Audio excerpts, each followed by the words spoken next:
Hi, everybody. I'm Candid Frank Stanisci of Candid Frank Live. Welcome to the Spanglish World Network on Zingo TV channel 250. Please remember to download the Zingo TV app at the respective app stores for iOS and Android devices. While you download, make sure you rate and leave a comment. Both apps are absolutely free. Zingo TV is available on Google Chromecast, Amazon Fire TV sticks, Roku sticks, and also on all smart TVs 2016 forward. Now, as usual, the co-host of Candid Frank Live, Aaron William Freeland. Hey, Aaron. Good to see you, buddy. What's shaking? Not a whole heck of a lot. How you doing, Frank? Not bad. Doing a little physical labor. And you know what physical labor does to you, right? Especially when you're old. Ugh, trust me, not fun. But it is what it is. Well, let's start with our favorite sport, the Canadian Football League. By the way, there's a game on Friday, and because of that game on Friday, our show is going to be delayed by 24 hours. It'll be on Saturday at 6. We still have the Wednesday show, but I just want to remind you folks of that. Well, third string quarterback Watford helps his team, the Ticats, down the Stampeders 23-17. What happened there, Aaron? Well, he had a little bit of help from Taylor Bertolette, who connected on 5 field goal attempts. But, you know, all things considered, he stepped in. He did a very good job. This is after Dane Evans went down, as well as Mazzoli. And he finished the game with 19 passes on 22 attempts for 149 yards passing. I have a quick question for you, Frank. I didn't actually manage to get all the stats up in time. It's actually still loading. How many interceptions did he throw for? Oh, we're talking memory. I think only one. I think he threw one interception. Excellent. But I gotta be honest with you. I don't have the stats up in front of me. So we'll find out. You'll find out later when it finally rolls up. Cody Fajardo ends touchdown drought for the Riders in a 30-16 win over the Argos. The Argos were sloppy, careless, and not very good at executing, at least in the first half. It seemed that there was a degradation in play for the Argos, especially in the past 3 weeks. They played okay on Labor Day. They didn't play as well the last week when we actually had to skip and go to Saturday as well. And now it just looks like a consistent. They're not performing where they need to be to get where they want to be. Where we expect, considering the players they brought in, I think. Indeed. And the fact that they're now 500 on the season as opposed to potentially being 4-2, I'm okay with that. I just wish that the losses didn't come with as troubling a trend as they did. What they need to do, and that is to play better week to week and try to stay around this 500 level, because if they do, they'll have a playoff spot. And as Argos tend to do, it's not about how many wins they have during the season. It's just whether they make the playoffs. And then once they get to the playoffs, they just win the Grey Cup and it's all over. And it's all, Right. Kind of like Lions defense keeps Montreal. I was going to say, kind of like sometimes some teams being consistent at home, right? Right. Would you rather have a team come into the playoffs on an 8-game home winning streak, or do you know that the Ticats haven't lost under their coach at home yet, ever? So you definitely want to be playing them during the playoffs or the Grey Cup. Exactly. BC Lions defense keeps Montreal Alouettes out of the end zone in a 27-18 road win. Now, the Montreal Alouettes are the CFL's top scoring offense. They actually managed to win their third in a row, the BC Lions, that is. I'm wondering if the fact that Kari Jones wasn't on the sideline for the Alouettes plays a factor in that. Probably. It's not like things are norm, right? It's the same thing with the Argos and their defense, right? Coaches do make a contribution. Top-ranked Winnipeg Blue Bombers edge Edmonton Elks 37-22 for their fourth straight victory, a first game without Trevor Harris for the Elks. Yeah, this is an interesting one here. I like the choice of words in the headline, edge the Edmonton Elks with a 15-point win. I mean, to me, edging seems within 3 or 4 points. Like a field goal is edging somebody. 15 points is a little bit more significant like that. But I mean, the fact that their defense scored 2 touchdowns for them is absolutely huge. It's a massive contributing factor. I think the thing here is that that we're all considering Winnipeg such a dynasty right now that any team that's playing well at all against them, it's a win. But of course, the Argos are the only team that beat Winnipeg so far this year. And since then, the Bombers have won 4 straight. So absolutely. Let's move over to the National Hockey League, and Zdeno Chara, 44 years old, returning to the Islanders on a 1-year contract. In case you don't remember, folks, in 1996, he was drafted by the Islanders before he went to Ottawa. Great story here, huh? It's fantastic. I think it's great that he's having a chance to chase the Stanley Cup one more time. Just over a decade since the last time he won it, and he's going to be doing it with the team that brought him into the league, who've consistently shown in the last 3 or 4 years that they're capable of going deep in the playoffs. Did you see his salary, what he was earning? I haven't seen I didn't either. reported yet. It may still be being finalized. I find a lot of Lou Lamoriello's dealings, especially when it comes to stuff like announcing salaries and deals. They'll announce that they've signed the player, but they seem particularly good at not leaking details until they deem it convenient. Do you think he's getting the league minimum? I think it's very likely. It's currently showing on capfriendly.com that his cap hit is 0, his daily cap hit is 0, and his remaining salary cap is 0. What he is showing, which means they don't know. Which means they don't know what the salary's worth. No, I'm willing to bet at this point in his career, it is actually going to be league min. I know that he was getting $2 million a year. He was getting league min when he was with Washington. So I don't see that as having. Oh, yeah. So he's probably getting the same thing now. Yeah. Okay, so I'm hearing people whispering, are the Leafs going to make the playoffs? Let's be honest. There has been a lot of personnel going out and a lot of personnel coming in. I don't know if you've managed to catch highlights from any of their prospect games so far this spring, but things have looked promising for some of their newer forwards. Nick Robertson has been playing well. Semyon Argachintsev has been playing well. It's not unrealistic to think that after a lot of the personnel changes they've made that they might miss the playoffs, but at the same time, the core is still there. So the hope is that they can. I really, right now, all I can say about it is this. They need to have some new blood in there to help motivate the team and push the team forward. We all know what the veterans can do. And now you've got not just the veteran as in the captain, you've got the 3 young guns that 5 years now they've gone into the playoffs and let's just say they have experience now. It's time for some new young blood. And hopefully that happens. I think that's what the Leafs need is this prospect camp.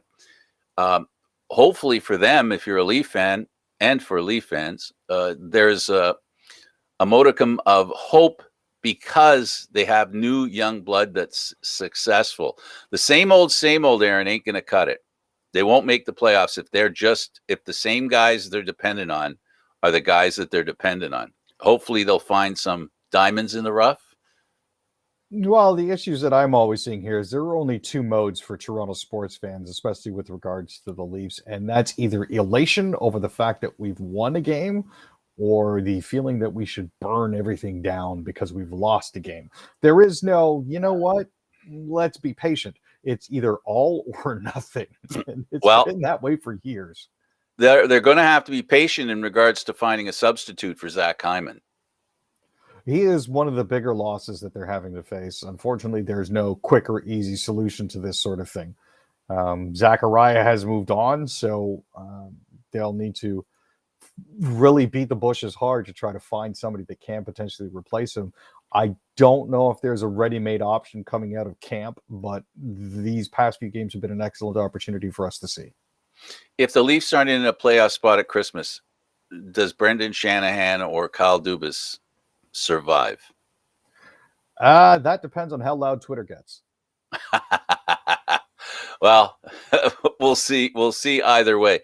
Let's move over to one of Toronto's other teams, the Toronto Blue Jays, the playoff position Toronto Blue Jays. They are ahead of the Yankees and behind the Red Sox and in the playoffs, but it's a tight little race that's going on there. And now now we're getting some other teams start to get on runs. Well, this is the 7th series in a row that the Blue Jays have won.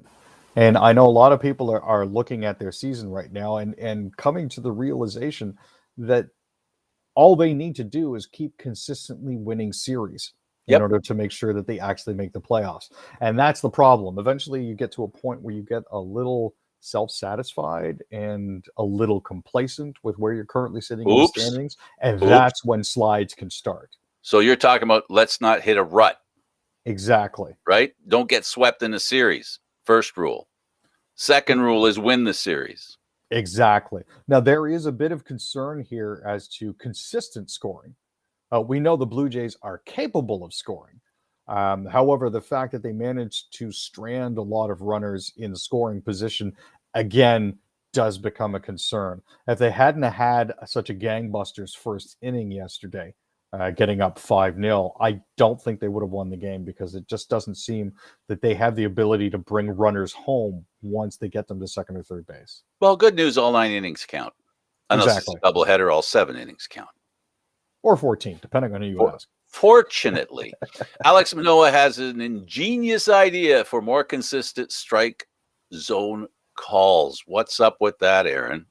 Well, people were blue skying recently on a Zoom call with him, and he sort of posted it as a sort of a humorous take on it. You know how most cars that you buy from 2017 forward have a HUD, a heads-up display? His idea is that there should be something inside the umpire's visor. There's sort of an overlay. There's a clear, there can be a clear visor there.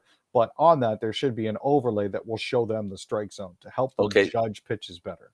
So, Terminator of balls and strikes. Well, I mean, basically... Determinator. Wait a minute. I just thought of a good one. Determinator of balls and strikes. Basically, it's mechanically assisted umpiring. Yeah, but then you don't need the umpire. Exactly. You may as well go with robots, which... This is, hey, ref or ump, hold my beer, will you? Well, I mean, the desire obviously is to have somebody there to oversee and on borderline calls, because it's not going to be perfect. Absolutely. You talked about the early run support, giving the Blue Jays starter Jose Barrios win over his former club. Want to flesh it out? Yeah, sure. And again, this is the Jays jumping out to a 5-0 lead. It makes your job easier for the pitchers. It doesn't help them stay warm when you're up and sending 11 guys or 12 guys to the plate. But at the same time, it allows the pitcher a chance to relax a little bit. So the fact that the Jays are 15-3 in September is kind of good. And the fact that they were able to give him the early run support means that there's less pressure on Barrios. He can bring his best stuff. Yeah, when Barrios first came to the Jays, he wasn't as effective as he is now. Thank goodness for them, he sort of worked things out. Indeed. Now, he had won 4 of his last 5 starts, but he did manage to plunk Josh Donaldson on the right forearm. Now, this is Donaldson's back arm. So it's not like Barrios was deliberately aiming for it. It's that Josh Donaldson, in trying to take the cut and aborting his swing, managed to get himself hit. Yeah. And he also does tend to crowd the plate. Yeah, he does. WNBA playoffs, Lynx clinch number 3 seed, while Liberty sneak in after a Mystics Sparks lose. So this was a little bit interesting. The Lynx weren't actually expected to do that, nor were the Liberty, but the LA Mystics and the Sparks losing actually helped them sneak in. Obviously, the Lynx prevailed 83-77 to finally lock down the number 3 seed. They were actually without head coach Mike Thibault due to health and safety protocols, and they would have clinched with. They would have had to have won Friday against the New York Liberty. Instead, the Sparks now held control of the spot, and with the losses, they took the court in Dallas against the Wings. So this is actually the first time that the Liberty have gotten into the playoffs since 2017. So it's a welcome return for them. First reading. Let's go to politics. Canadian election. First reading. The Liberals stumble towards another win. Is that what's going on?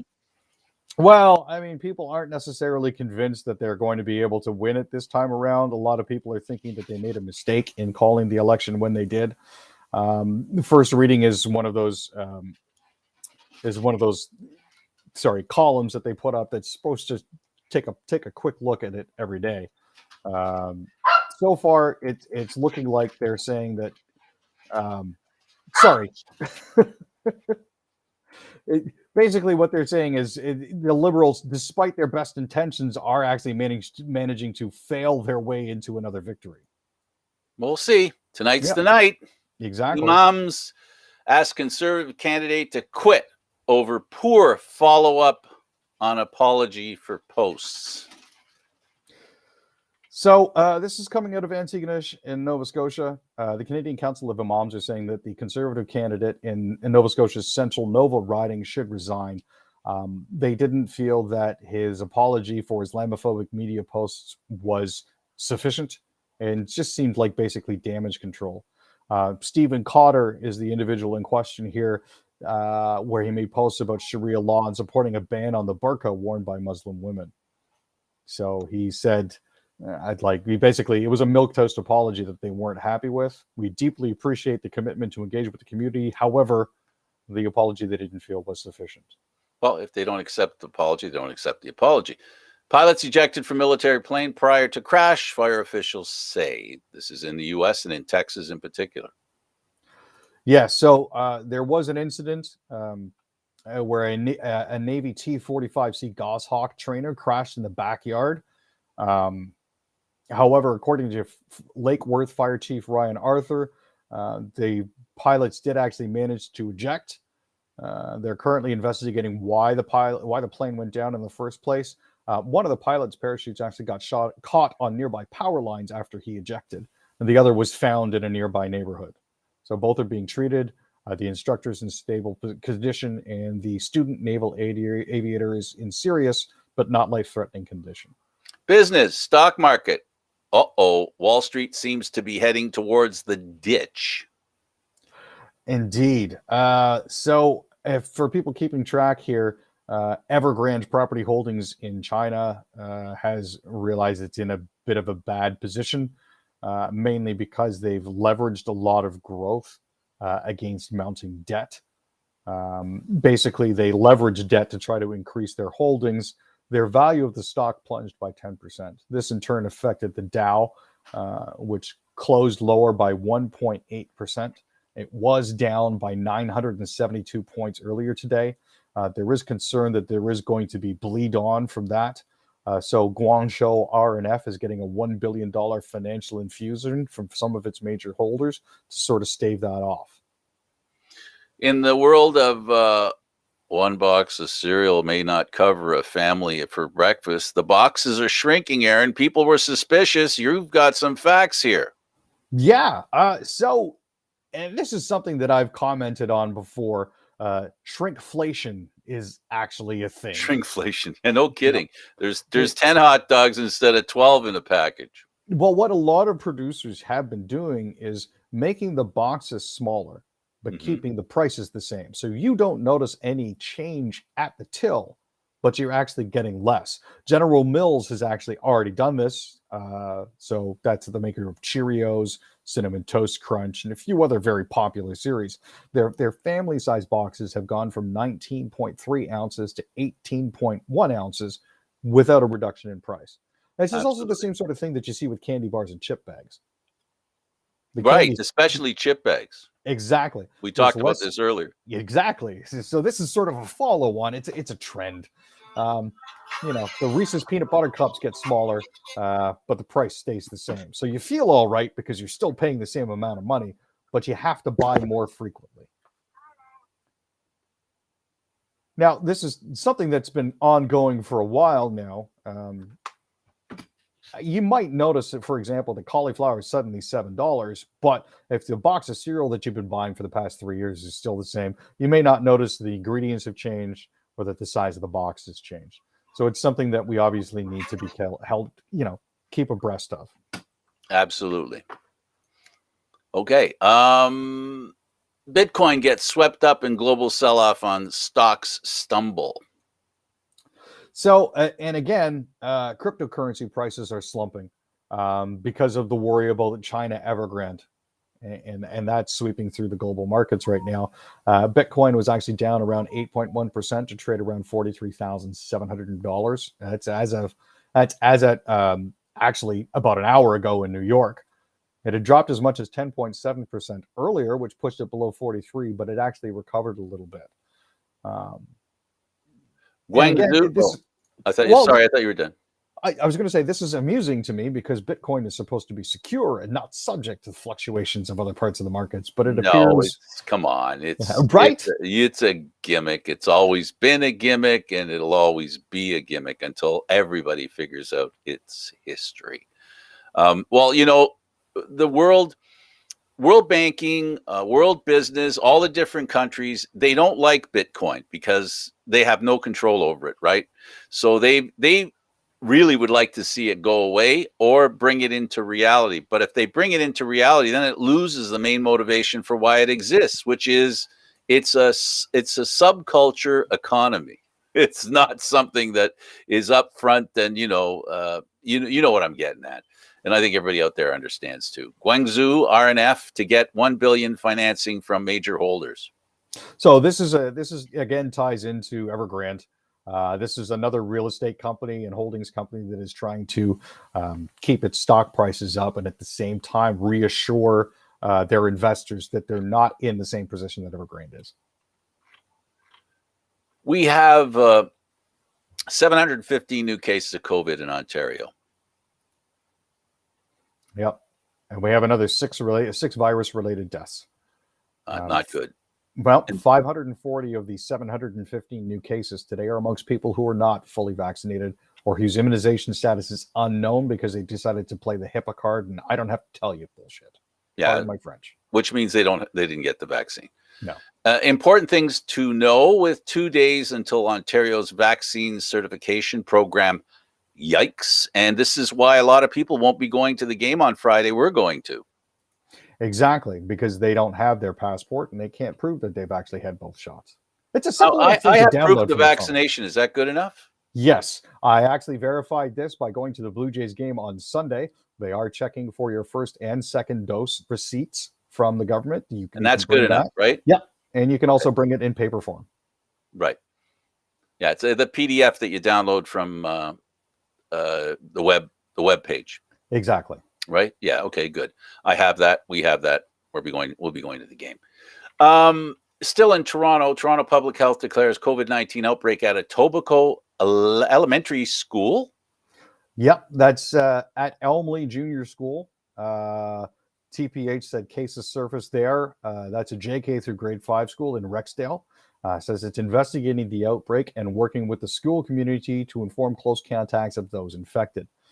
It's not unexpected given that COVID-19 continues to circulate, but TPH is continuing to work with all Toronto schools to support a safe environment.